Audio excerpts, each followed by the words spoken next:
When has been a time where you've been on stage and you've had something happen where you went super red? Was there any like a super embarrassing moment for you? I made the mistake one time talking about my mom, and I got way emotional and couldn't talk. And I could see people tearing up, and it was killing me more. I had to walk around a bit, and it was weird. It was honest, it was real, but it was, for me as a professional speaker, kind of embarrassing. Obviously, they weren't embarrassed because the way that I was embraced afterwards taught me, people watching you, they're honestly, for the most part, there's always idiots, right? But they want you to do well. Yeah. They're cheering for you. Yeah, it's uncomfortable when you don't. You know, and that kind of feeling, because they sort of see themselves up there, or they know what watch you're going a bad through. movie, man. So you can see people rooting for it. When I first started speaking, Chamois, I learned this presentation. I had 28 pages of notes on yellow notepads, you know, those long ones, right? With just highlighted words and everything, just that I would look at, and it would bring up this thought. I would look at this and bring up this slide that we're doing, whatever. I started, I was so nervous to start. I had practiced, I knew it word for word, and that's one thing to practice, and it's another thing when you got a bunch of people looking at you,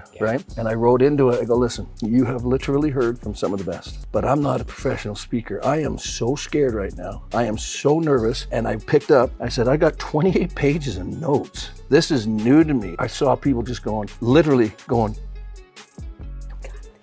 I'm not kidding you. That's where I learned that they're rooting for you. And then I took it to this level. I actually spilt water on the front table one time, and I was embarrassed because I spilled water accidentally. I dropped my notes one time, actually when I was getting into it before I got rid of the notes. Spilled water one time, and I dropped my papers one time. Dude, I was on the ground trying to pick these up, right? And I had people just going, it's okay. I wrote that into the presentation. I knew it, and I started doing that, and then so I did get embarrassed with that because I knocked over the water. I find whenever I mess up on stage, it eventually makes its way in as part of my normal thing, because it's like people love the authenticity that comes with that. It's like the trip or this misspelled word, or you know, you just become real.